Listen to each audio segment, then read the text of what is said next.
good afternoon. This is Angelica Labajo again, and this time I'm going to discuss another lesson, and this will be about technical and literary writing under distinction, most especially, and another example of technical writing, and I'm going to describe a graph.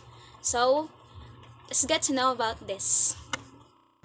First, what makes a good technical writing? Writing is academic writing. It can be taught and learned. In order for you to create a satisfactory technical writing, it should be infallible or free from error, valuable or valid, concise, exact, precise, consistent, audience-based, and well-composed.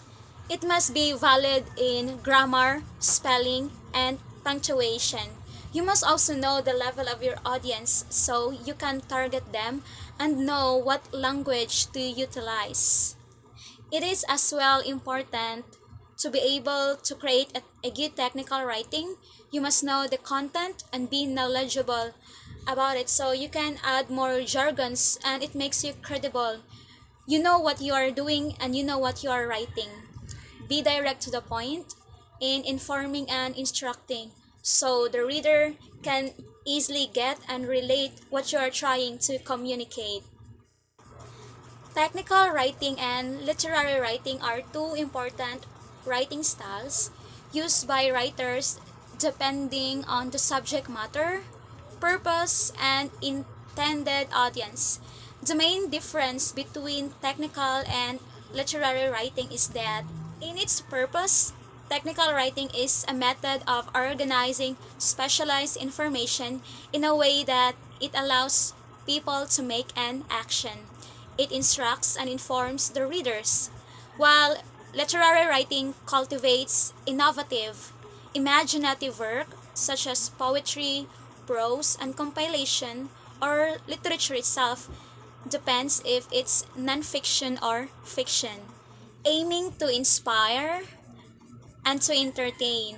Secondly, in their structure, technical writing has a technical vocabulary, simple sentences, and impersonal and objective tone, while literary writing might have a complex sentences, linguistic aspects like dialects, ambiguity, figurative speech, connotations, and idioms.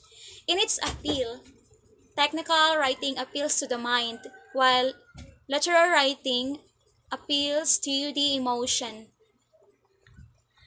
One of an example of this is writing an action research to solve the problem in the community which requires everyone to make an action through its findings and recommendations.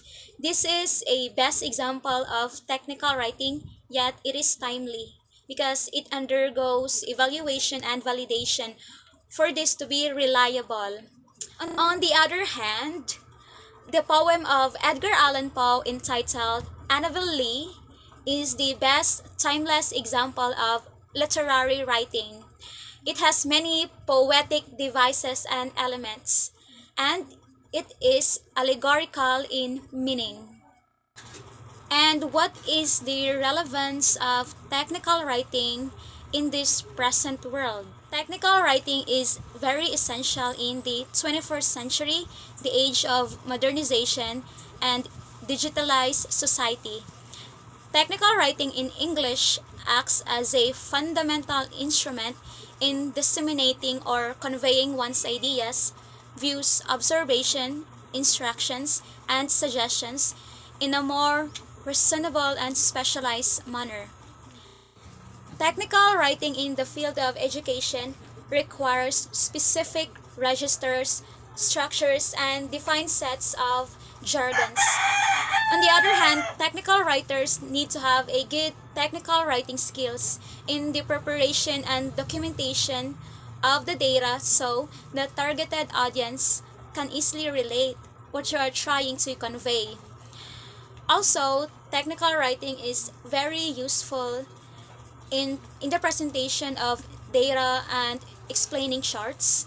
It is used for specific purpose and thus it needs to be precise, relevant, and without any redundancy.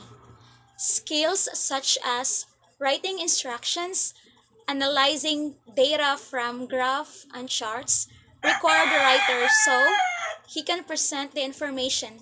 Accordingly, technical writing is currently relevant because it helps consolidate data or any lesson in a specialized area to make it credible and answers our curiosity.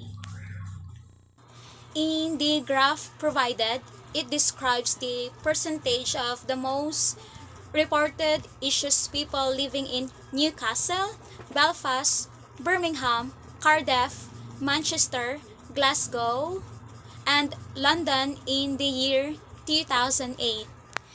It is obvious that Manchester has the highest percentage of air pollution problems in the cities. It has 16%. In education and training issues, both Glasgow and London rank first with the same rate of 53% in comparison to the rest cities of England. In health service issues, Belfast has the highest rate and it is 59%.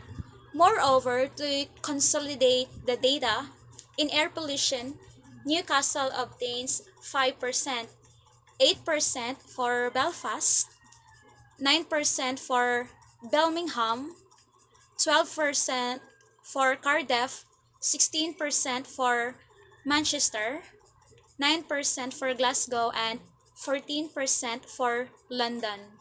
For the education and training issues, Newcastle has 48%, Belfast and Birmingham have 52%, Cardiff has 51%, and Manchester has 45%.